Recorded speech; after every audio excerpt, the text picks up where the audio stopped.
바나바 반이 박은 오크헤이븐 고등학교 역사반에 먼지 쌓인 창가 근처에 앉아 에버넷이 선생님의 고대 문명 강의를 따라가려고 애쓰며 필사적으로 바인더에 끄적거리고 있었다.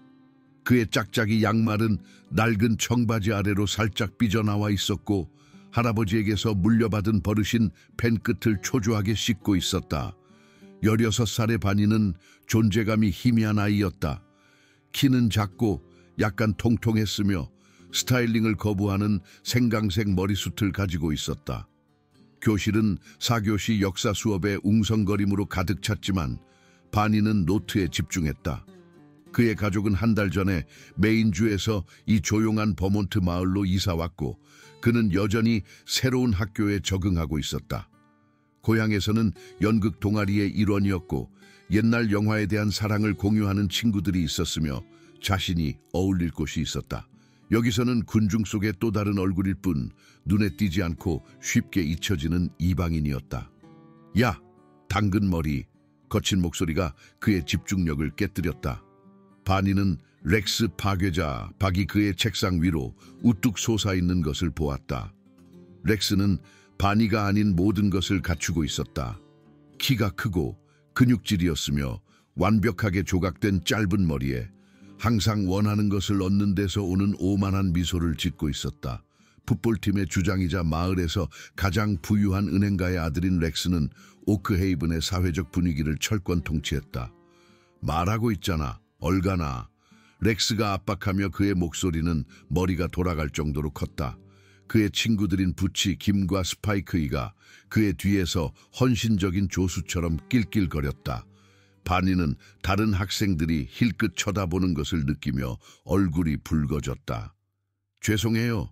뭐 필요한 거라도 있으세요? 그는 충돌을 피하고 싶어 더듬거렸다.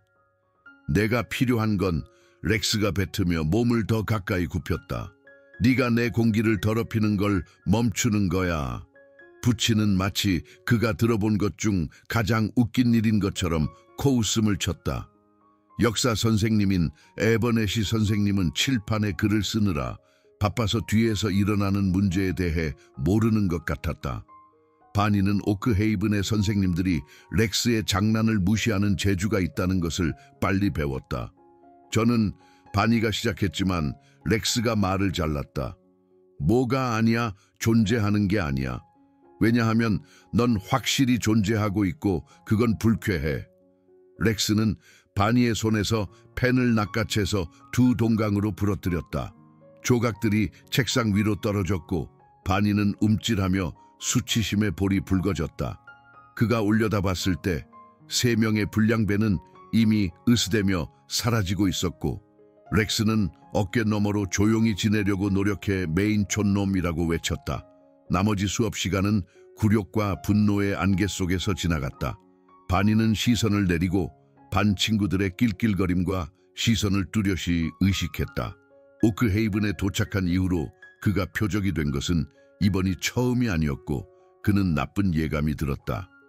그들 중 누구도 몰랐던 것, 바니가 새 학교에서 누구에게도 말하지 않았던 것은 그가 오랜 혈통의 해지 마녀, 즉 대부분의 사람들이 헛소리로 치부할 능력을 가진 민속 마법사 출신이라는 것이었다. 그의 할머니는 수년간 그에게 옛날 방식, 즉 그의 가족 대대로 전해 내려오는 비밀 지식을 가르쳤다. 그녀는 그에게 그의 재능을 무책임하게 사용하는 것, 보이지 않는 힘을 건드리는 것의 결과에 대해 경고했다. 큰 힘에는 큰 책임이 따른단다. 그녀는 항상 말했다. 네가 받은 것을 해를 끼치는 데 사용하지 말고 돕고 보호하는 데만 사용하렴. 그러나 바니가 역사 수업이 끝난 후 오크헤이븐의 붐비는 복도를 걸어갈 때 그의 할머니의 말은 멀고 무의미하게 느껴졌다. 그의 주위에는 학생들이 웃고 무리지어 잡담을 나누고 있었고 그는 렉스와 그의 친구들이 그를 샌드백으로 만들기로 결정했을 때를 제외하고는 사회적 지뢰밭을 홀로 보이지 않게 헤쳐나갔다. 점심시간은 항상 바니의 하루 중 최악의 부분이었다. 넓은 방은 목소리의 불협화음, 쟁반의 쨍그랑거림, 그리고 가끔 방 건너편에서 들려오는 외침으로 울려 퍼졌다. 바니는 그의 입장을 신중하게 조절하는 법을 배웠다. 너무 일찍 가면 그는 앉은 오리처럼 테이블에 혼자 앉게 될 것이고 너무 늦으면 안전한 장소가 모두 사라질 것이다. 그는 쟁반을 집어들고 축 늘어진 구운 치즈 샌드위치와 멍든 사과를 고른 후 앉을 자리를 찾아 방을 훑어보았다. 인기 있는 아이들은 중앙 테이블을 장악하고 있었고 렉스의 갱단은 가장 큰 테이블에서 재판을 열고 있었다. 바니는 그 전체 지역을 피하는 법을 배웠지만 가장자리에 앉아도 안전이 보장되지는 않았다. 그가 뒷벽 근처의 작은 테이블에 막 자리를 잡았을 때 그는 뒤에서 존재감을 느꼈다. 어머나, 또 혼자 밥 먹고 있네. 렉스의 목소리는 틀림없었다. 바니는 뻣뻣해졌고 샌드위치를 꽉 쥐었다. 어쩌면 상상의 친구들을 기다리고 있는지도 모르지. 부치가 낄낄거렸다. 아니면 스파이크가 맞장구 쳤다. 너무 이상해서 누구도 같이 앉고 싶어 하지 않는 걸지도. 바니는 그들을 막으려고 애쓰며 계속 먹었지만 렉스는 끝나지 않았다. 그는 바니를 마주보며 다가왔고 그의 표정은 조롱하듯 동정적이었다. 내 문제가 뭔지 알아, 메인 촌놈. 넌 아무것도 아니야. 넌 유령처럼 거기에 앉아있고 누구에게도 말하지 않고 흥미로운 일도 하지 않아. 정말 한심해. 점심 먹으려고 노력하고 있을 뿐이야. 바니는 쟁반에서 눈을 떼지 않고 중얼거렸다. 점심 먹으려고 노력하고 있을 뿐이야. 렉스는 하이톤의 조롱하는 목소리로 흉내냈다. 세상에 내 목소리조차 지루해. 뭐에 대해 흥분해 본 적 있어? 맥박은 뛰고 있어. 그들 주위의 구내식당은 조용해졌고 다른 학생들은 드라마를 감지하고 돌아보았다. 바니는 익숙한 당혹감의 열기가 목을 타고 올라오는 것을 느꼈지만 다른 무언가가 그의 안에서 휘젓고 있었다. 보통 감정이 고조될 때 느끼는 이상한 윙윙거리는 느낌이었다. 렉스는 바니의 불편함을 알아차렸음에 틀림없다. 왜냐하면 그의 미소가 넓어졌기 때문이다. 어머나, 당근머리가 화났나 봐. 울 거야? 할머니한테 달려갈 거야? 윙윙거리는 느낌은 더욱 강해졌고 바니는 에너지에 대한 할머니의 가르침, 모든 것의 상호 연결성, 강한 감정이 마법 능력을 증폭시킬 수 있다는 것에 대해 생각하고 있었다. 그는 생각을 밀어내고 대신 호흡에 집중하고 침착함을 유지했다. 날 내버려둬. 바니가 말했고 그의 목소리는 거의 들리지 않았다. 뭐라고? 렉스가 몸을 더 가까이 기울이며 귀를 잡았다. 안 들리는데, 메인 촌놈. 날 내버려 두라고 했어. 바니가 이번에는 약간 더 크게 반복했다. 렉스는 몸을 일으켜 웃었다. 거봐, 유령이 말할 수 있잖아. 그는 그의 친구들에게 돌아섰다. 너희들 들었어? 실제로 목소리가 있대. 바로 그때 점심시간 감독관 중 한 명인 크랩트리 선생님이 그들의 테이블로 다가왔다. 여기 무슨 일 있니, 얘들아? 렉스는 즉시 그의 매력을 켜고 그의 완벽한 미소를 지었다. 아, 네, 크랩트리 선생님, 모든 게 좋아요. 우리는 여기서 바니와 이야기를 나누고 그가 환영받는다고 느끼도록 돕고 있었어요. 새로운 아이들에게 얼마나 힘들 수 있는지 아시잖아요. 크랩트리 선생님은 렉스와 바니 사이를 바라보았고 긴장을 감지했지만 잘못된 점에 대한 증거는 없었다. 그래, 렉스, 네가 친절하구나. 바니, 적응은 잘하고 있니? 괜찮아요. 바니는 그 외에 다른 말을 하면 나중에 그를 더 힘들게 할 것이라는 것을 알고 간신히 말했다. 좋아, 좋아. 크랩트리 선생님이 고개를 끄덕였다. 자, 너희들은 점심을 끝내렴. 종이 곧 울릴 거야. 감독관이 떠나자마자 렉스의 친절한 가면은 떨어졌다. 입 다물고 있는 게 좋을 거야. 그는 바니만이 들을 수 있도록 쉿소리를 냈다. 첫 달 동안 문제를 일으키고 싶지 않겠지, 그렇지? 나머지 점심시간은 아무런 사건 없이 지나갔지만 바니는 구내식당 건너편에서 렉스의 시선을 느낄 수 있었다. 그는 적을 만들었다는 것을 깨달았지만 어떻게 또는 왜 그랬는지 완전히 확신하지 못했다. 그가 원했던 것은 고등학교를 조용히 살아남고 졸업하고 그의 삶을 살아가는 것뿐이었다. 그러나 렉스는 그것을 불가능하게 만들기로 결심한 것 같았다. 다음 몇 주 동안 괴롭힘은 심화되었다.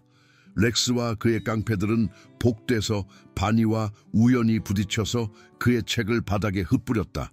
그들은 선생님들이 근처에 있을 때마다 그의 옷, 그의 머리, 그의 억양을 놀렸다. 어른들이 해롭지 않은 10대 장난으로 치부하는 친절한 조롱으로 위장된 발언이었다. 체육 수업에서 바니는 꾸준히 팀의 마지막으로 선택되었고 종종 렉스의 편에 서서 경기 중에 무시당하거나 고의로 실패하도록 설정되었다. 다양한 수업의 그룹 프로젝트 동안 그는 이상한 사람이 되어 다른 학생들이 친구와 짝을 이루는 동안 혼자 일해야 했다. 가장 나쁜 부분은 직접적인 대결이 아니었다. 그것은 고립이었다. 바니는 렉스의 영향력이 학교에 어떻게 스며드는지 이해하기 시작했다. 다른 학생들은 반드시 그에게 심술궂게 대하지는 않았지만 친절하지도 않았다. 마치 렉스가 그를 건드릴 수 없는 사람으로 낙인 찍었고 다른 모든 사람들은 거리를 두는 것이 현명한 것처럼 행동했다. 바니는 메인주의 할머니에게 전화를 걸어 지도를 구하려고 했지만 그녀는 그의 능력을 책임감 있게 사용하는 것에 대한 평소의 경고만 반복했다. 인내심을 가지렴. 그녀는 마지막 대화에서 말했다. 때로는 우주가 우리가 무엇으로 만들어졌는지 보기 위해 우리를 시험한단다.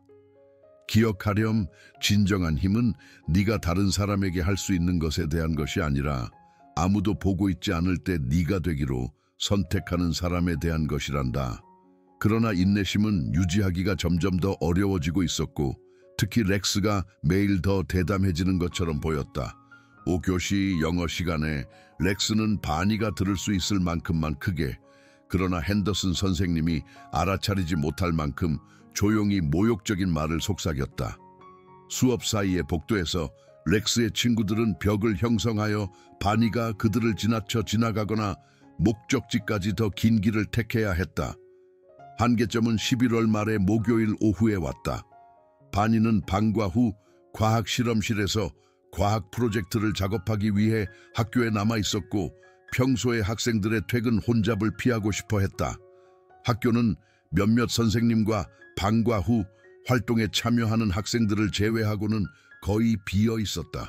그가 짐을 챙기고 있을 때 렉스, 부치, 스파이크가 과학 실험실의 문간에 나타났다. 바니의 위장이 가라앉았다.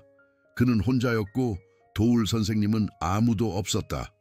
어머나. 렉스가 주머니에 손을 넣고 실험실로 걸어 들어오며 말했다. 여기 누가 있나 봐. 숨을 곳도 없이 혼자 있네. 바니는 심장이 두근거리고 있었지만 침착하게 보이려고 애쓰며 계속 배낭을 쌌다. 저는 막 떠나려던 참이에요. 그가 조용히 말했다. 곧 비켜드릴게요. 아, 넌 우리를 막는 게 아니야. 렉스가 대답했고 그의 목소리는 기만적으로 친절했다. 사실 우리는 널 찾고 있었어. 우리에게는 작은 제안이 있어. 부치와 스파이크는 약간 퍼져서 실험실의 출구를 막았다. 바니는 자신이 궁지에 몰렸다는 것을 깨달았다. 있잖아. 렉스가 계속하며 더 가까이 걸어왔다. 넌 오크헤이븐에 온 지 꽤 됐는데 아직도 여기서 일이 어떻게 돌아가는지 모르는 것 같아. 쪼는 순서가 있고 모든 사람에게는 그들의 자리가 있어. 저는 문제를 일으키고 싶지 않아요. 바니가 마침내 그들을 마주보며 말했다. 하지만 문제가 어쨌든 널 찾았잖아. 스파이크가 낄낄거렸다. 렉스가 고개를 끄덕였다. 스파이크 말이 맞아.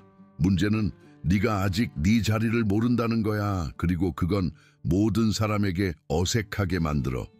뭘 원해? 바니가 물었고 그는 대답을 두려워했다. 렉스의 미소가 넓어졌다. 뭘 원하냐고.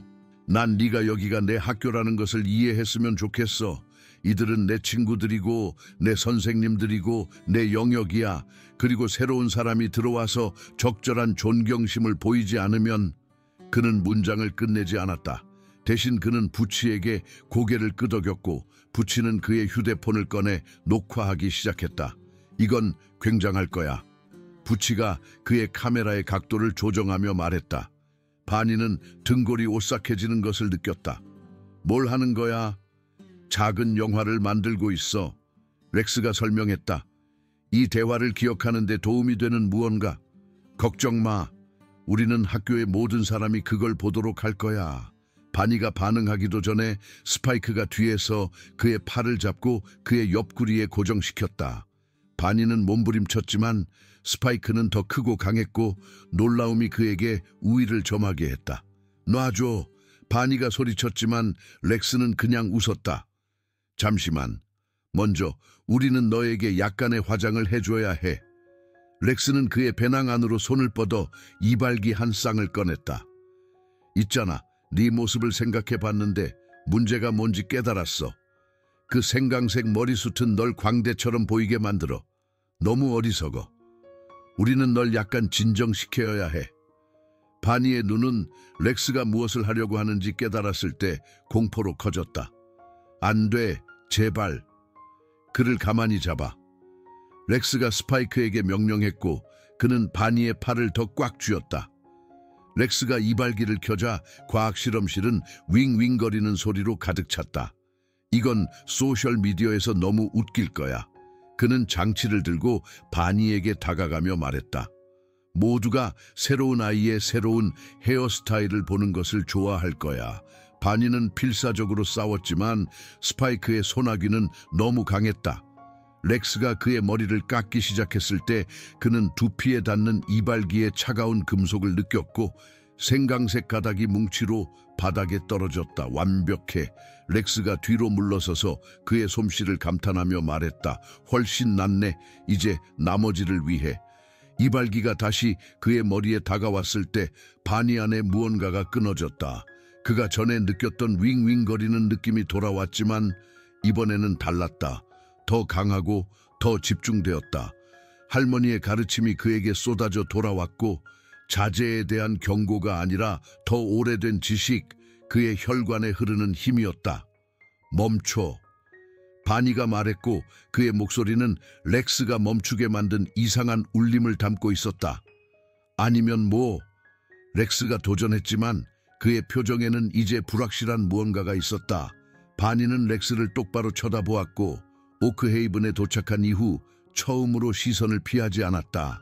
그의 헤이즐색 눈은 내면의 빛으로 빛나는 것처럼 보였고 실험실의 온도는 몇 도 떨어졌다.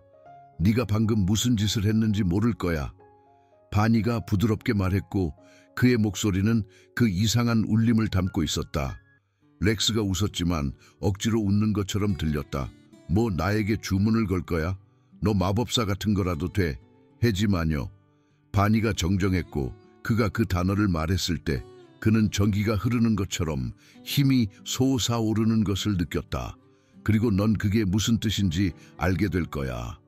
그는 그의 에너지를 집중시키고 모든 살아있는 것 사이의 연결, 머리카락이 사람의 본질을 담고 있다는 것, 그리고 옛날 방식을 아는 사람이 그 연결을 치유 또는 다른 목적으로 사용할 수 있다는 것에 대한 할머니의 가르침을 기억했다. 렉스가 다시 이발기를 들었지만 그가 그랬을 때 바니는 그들 중 누구도 인식하지 못하는 언어로 말했고 그의 할머니가 그에게 가르쳐준 단어, 그의 가족 대대로 전해 내려오는 고대 구절이었다. 실험실의 공기는 에너지로 반짝이는 것처럼 보였다. 쟤 대체 뭘 하는 거야? 스파이크가 불안하게 물었고 바니의 팔을 잡고 있던 그의 소나기는 약간 풀렸다. 렉스는 그것을 무시하려고 애썼지만 그의 손은 이제 떨리고 있었다. 쟤는 그냥 우리를 겁주려고 하는 거야. 일종의 이상한 새로운 아이스턴트야. 그러나 바니가 계속 말하자 이상한 일이 일어나기 시작했다. 렉스의 완벽하게 조각된 짧은 머리는 바니의 머리가 잠시 전에 그랬던 것처럼 뭉치로 빠지기 시작했다.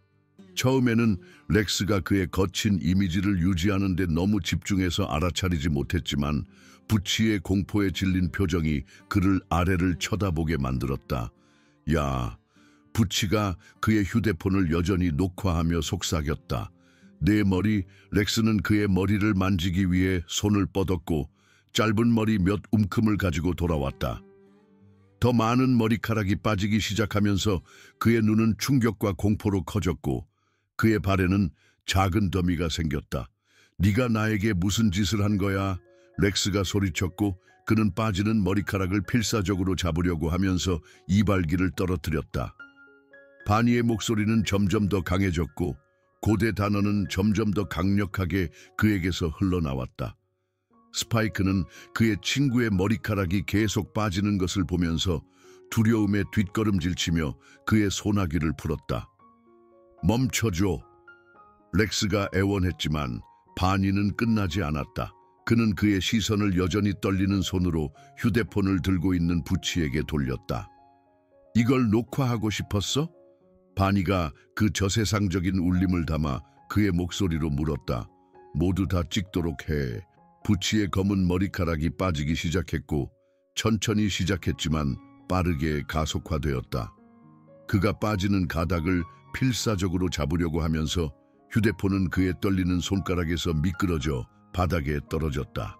그의 친구들에게 무슨 일이 일어나고 있는지 본 스파이크는 도망치려고 돌아섰지만 바니의 시선이 그가 문에 닿기 전에 그를 찾아냈다. 어디 가려고? 바니가 침착하게 물었다. 쇼는 아직 끝나지 않았어. 스파이크의 갈색 머리카락이 뭉치로 빠지기 시작했고 그는 실시간으로 자신이 대머리가 되는 것을 보면서 무릎을 꿇고 흐느껴 울었다. 몇 분 안에 3명의 소녀는 완전히 털이 없어졌다. 머리뿐만 아니라 눈썹과 다른 보이는 털도 사라졌다. 그들은 과학 실험실 바닥에 함께 웅크리고 두려움에 질린 털없는 동물처럼 바니를 올려다보았다. 바니는 바닥에서 부치의 휴대폰을 집어들고 모든 것을 녹화했다는 것을 알아차렸다. 그는 녹화를 멈추고 몇 주 동안 그를 괴롭힌 3명의 소년을 내려다보았다. 여기서 일어날 일은 다음과 같아. 그가 말했고 그의 목소리는 정상으로 돌아왔지만 틀림없는 권위를 담고 있었다. 너희는 지금부터 나를 내버려 둘 거야. 나를 괴롭히거나 말하거나 심지어 절대적으로 필요하지 않은 한 나를 쳐다보지도 않을 거야. 너희는 학교의 모든 사람에게 이것이 일종의 사고였다고 말할 거야. 어쩌면 너희가 서로에게 장난을 치려고 하다가 잘못되었을 수도 있어. 하지만 너희는 이 방에서 실제로 무슨 일이 일어났는지 절대 말하지 않을 거야. 렉스는 말하려고 했지만 억눌린 훌쩍거림만 나왔다. 그리고 만약 너희가 그렇다면 바니가 계속했다.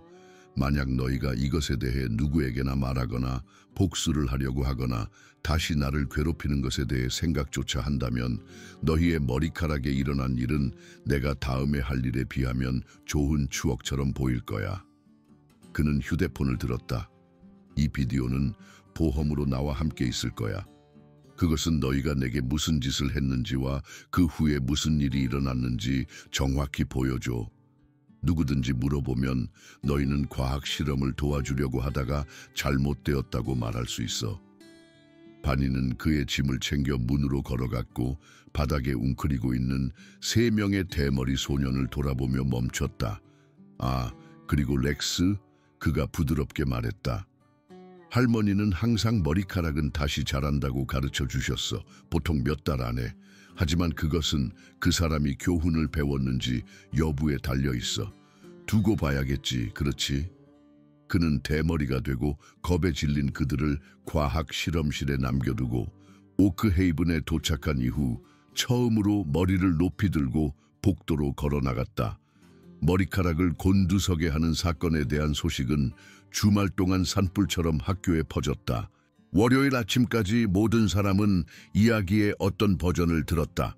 렉스와 그의 친구들이 말한 공식적인 버전은 그들이 장난을 치기 위해 일종의 화학 용액을 가지고 놀다가 무언가 잘못되어 머리카락이 빠지게 되었다는 것이었다. 그들은 그것이 단지 불운일 뿐이며 그들이 후회하는 멍청한 사고라고 주장했다. 그러나 다른 이야기에 대한 속삭임도 있었다. 누군가가 그들을 저주했다는 소문, 새로운 아이가 어떻게든 관련되었다는 소문, 그리고 아무도 말하지 않는 것보다 더 많은 이야기가 있다는 소문이었다. 바니는 그 월요일 아침에 그가 익숙해진 것과는 매우 다른 반응으로 복도를 걸어갔다. 학생들은 정확히 두려움 때문이 아니라 존경심 때문에 그의 길에서 비켜섰다. 호기심 어린 시선과 조용한 대화가 있었지만 아무도 그를 괴롭히지 않았다. 렉스, 부치, 스파이크는 처음 며칠 동안 어디에도 보이지 않았다. 그들이 마침내 학교로 돌아왔을 때 그들은 머리 위로 낮게 당겨진 비닐을 쓰고 모든 사람, 특히 바니와의 눈맞춤을 피했다. 그들의 행동은 완전히 바뀌었다. 으스대는 모습은 사라지고 불안한 에너지와 조용한 어조로 말하는 경향으로 대체되었다. 다른 학생들은 처음에는 조심스럽게 바니에게 접근하기 시작했고 그가 소문에서 말하는 것과는 전혀 다르다는 것을 깨닫자 점점 더 자신감을 갖게 되었다. 그는 조용했지만 원할 때는 똑똑하고 재미있었고 다양한 주제에 대해 놀라울 정도로 박식했다. 그의 과학 수업의 소녀인 엘리너 엘리 박은 점심시간에 그와 함께 앉은 첫 번째 사람이었다. 괜찮으시다면 그녀가 그의 맞은편에 쟁반을 놓으며 말했다. 지난주 실험실 실험에 대해 여쭈어 보고 싶었어요. 곧 다른 학생들이 그들에게 합류했다. 그의 영어 수업의 아서, 아트 김, 체육의 페넬로페 페니, 이, 수학의 사무엘 샘 최였다. 그들은 사회적 지위나 공유된 관심사가 아니라 학교의 가장 큰 불량배에 맞서 승리한 사람에 대한 상호 존경심으로 뭉친 특이한 친구 그룹을 형성했다. 바니의 할머니는 그 주말에 그에게 전화를 걸었고 어떻게든 그녀는 무슨 일이 일어났는지 듣지 않고도 알았다. 네가 재능을 사용했구나. 그녀가 말했고 그녀의 목소리는 자부심과 걱정이 섞여 있었다. 어쩔 수 없었어요. 바니가 대답했다. 그들은 저를 모욕하고 모든 사람에게 보여주기 위해 녹화하고 있었어요. 저는 그들을 그렇게 할 수 없게 해야 했어요. 안다, 얘야. 그녀가 부드럽게 말을 잘랐다. 때로는 우주가 우리를 우리의 원칙과 생존 사이에서 선택해야 하는 상황에 놓는단다. 중요한 것은 그 후에 네가 무엇을 하느냐란다. 그들의 머리카락이 다시 자라고 있어요.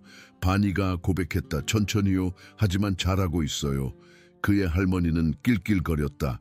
잘했어. 그것은 네가 가장 중요한 교훈을 기억했다는 것을 의미한단다. 연민 없는 힘은 단지 잔인함일 뿐이란다. 영구적으로 만들 수도 있었잖아. 그렇지. 바니는 그녀가 그를 볼 수 없었지만 고개를 끄덕였다. 네. 하지만 넌 그러지 않았어. 그것이 해지마녀와 어둠의 마법사, 치료사와 해를 끼치는 사람의 차이란다. 너는 자신을 보호하는 데 필요한 만큼의 힘만 사용했고 더 이상은 아니란다. 몇 주가 지나면서 오크헤이븐은 새로운 균형을 찾았다. 렉스와 그의 친구들은 그들 자신에게만 집중했고 그들의 이전의 공포 통치는 효과적으로 끝났다. 그들은 더 이상 다른 학생들에게 잔인하지 않았다. 보복에 대한 두려움 때문인지 진심으로 마음이 바뀌어서인지 바니는 확신하지 못했지만 결과는 같았다. 이전에 괴롭힘의 대상이 되었던 다른 학생들은 그들의 괴롭히는 사람들이 갑자기 문제를 일으키는데 덜 관심을 갖게 되었다는 것을 알게 되었다. 새로운 아이가 그를 건드리는 것을 현명하지 않게 만드는 무언가를 가지고 있다는 소문이 학교의 소문망을 통해 퍼져나갔다. 바니는 존경받지만 두려워하지 않고 숭배받지 않지만 존경받는 이상한 입장에 처해 있다는 것을 알게 되었다. 그는 그의 새로운 영향력을 신중하게 사용했고 누구도 직접적으로 위협하지는 않았지만 그의 행동과 존재를 통해 그가 약자, 소외된 사람, 보호가 필요한 학생들과 함께한다는 것을 분명히 했다. 모든 것이 바뀐 과학 실험실은 바니가 학교에서 가장 좋아하는 장소가 되었다. 그 사건 동안 자리를 비웠던 해리슨 선생님은 그곳에서 정확히 무슨 일이 일어났는지 결코 알지 못했지만 그의 학생들이 서로에게 더 존경심을 갖고 그들의 말과 행동에 더 신중해진 것 같다는 것을 알아차렸다.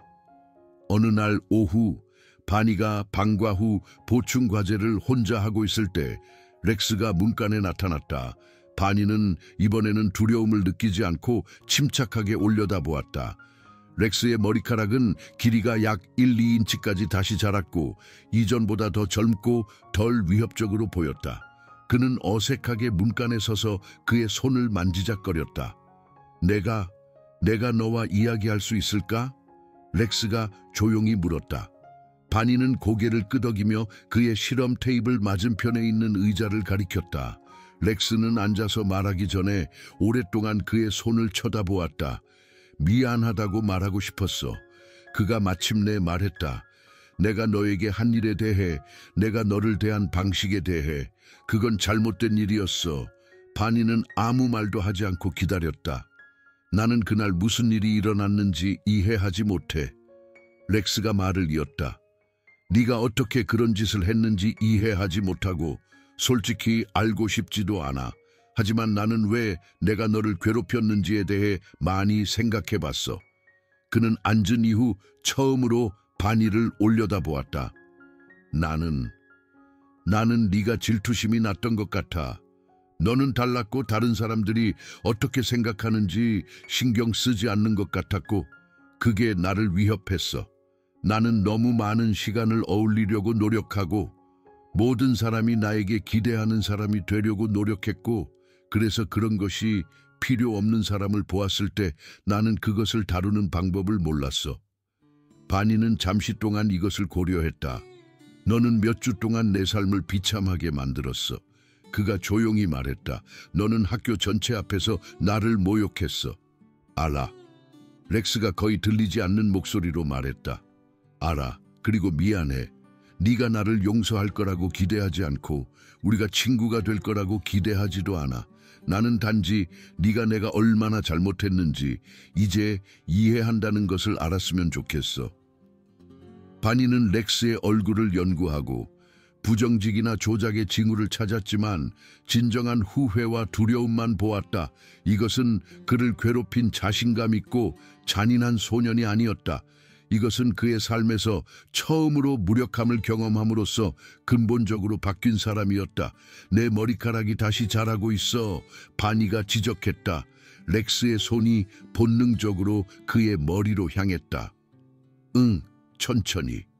의사들은 무엇이 그것을 일으켰는지 이해하지 못해. 그들은 계속 검사를 하고 있지만 모든 것이 정상으로 돌아와. 어쩌면 바니가 조심스럽게 말했다. 네가 더 나은 사람이 되는 법을 배우고 있기 때문에 다시 자라고 있는 걸지도 몰라. 렉스의 눈이 약간 커졌다. 그게 의미하는 건 네가 그것을 통제할 수 있다는 거야? 다시 자라는지 아닌지?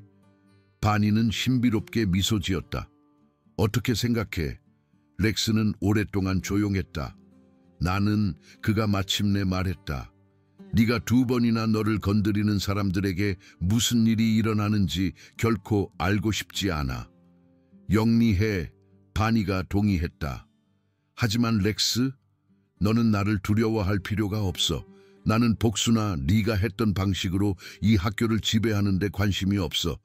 나는 단지 내 삶을 살고 내가 도울 수 있을 때 사람들을 돕기 위해 내버려두고 싶을 뿐이야. 렉스는 감사하며 고개를 끄덕였다. 고마워. 그가 떠나기 위해 일어서며 말했다. 그리고 바니, 만약 누군가가 다시 너를 괴롭히거나 누군가가 내가 너에게 한 짓을 하려고 한다면 그들은 먼저 나를 거쳐야 할 거야. 바니는 이 제안에 놀랐다. 왜냐하면 렉스가 문간에서 멈추며 말했다. 나는 이제 무력해지는 것이 어떤 느낌인지 알아. 나는 두려워하고 모욕당하고 혼자가 되는 것이 어떤 느낌인지 알아. 나는 다른 사람이 그런 식으로 느끼게 만들고 싶지 않고 다른 사람이 그렇게 하는 것을 가만히 서서 보고 싶지도 않아. 렉스가 떠난 후 바니는 과학 실험실에 혼자 앉아 책임과 연민에 대한 할머니의 말을 생각했다. 그는 그의 재능을 사용하여 자신을 보호했고 그렇게 함으로써 그는 자신의 삶을 바꿨을 뿐만 아니라 렉스도 바꾼 것 같았다. 몇 달이 지나면서 오크헤이븐은 다른 곳이 되었다. 렉스의 영향력 아래 번성했던 괴롭힘 문화는 사라지기 시작했고 더 포용적이고 존중하는 것으로 대체되었다. 이전에 말하기를 두려워했던 학생들은 그들의 목소리를 찾았다. 고립되었던 사람들은 우정을 형성하기 시작했다. 바니는 학교에서 누구에게도 그의 능력의 전체 범위를 밝히지 않았지만 함부로 대할 사람이 아니